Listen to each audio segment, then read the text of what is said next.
വെളിച്ചെണ്ണ ഒഴിച്ച് കടുക് പൊട്ടിച്ചിട്ട് 2 വെളുത്തുള്ളി, 2-3 വറ്റൽമുളക്, ഒരു സവാള ഇങ്ങനെ വഴറ്റിയെടുക്കുക. ഏകദേശം സവാള ഈ പരുവാകുമ്പോൾ അല്പം മഞ്ഞൾപ്പൊടി ഇട്ടുകൊണ്ട് ഇളക്കി കൊടുക്കാം. ഉണ്ടാക്കുന്ന ഡിഷിൻ്റെ കാര്യം ഞാൻ അവസാനം നിങ്ങൾ കണ്ടു മനസ്സിലാക്കിക്കോളൂ. ഇതാണ് സാധനം.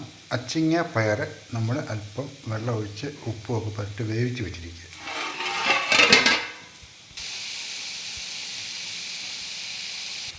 അങ്ങനെ നമ്മൾ വേവിച്ച് വെച്ചിരിക്കുന്ന പയർ ഇനി അതിനകത്തോട്ട് ചേർക്കാൻ പോവുകയാണ്. അപ്പോൾ അച്ചിങ്ങ പയർ ഇതിനകത്തോട്ട് ചേർത്തിട്ട് ഒന്ന് ഇളക്കി അടച്ചവിടെ വെച്ച് ആവശ്യത്തിന് ഉപ്പും ചേർത്ത് നമുക്ക് ചോറിനോട് കൂട്ടാൻ എടുക്കാം. ഇതിന് അച്ചിങ്ങ പെരളൻ അല്ലെങ്കിൽ മെഴുക്കുവരട്ടി എന്നൊക്കെ പറയാം.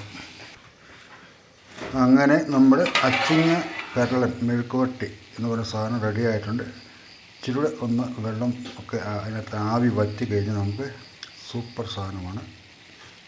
ഒന്ന് ട്രൈ ചെയ്ത് നോക്കൂ.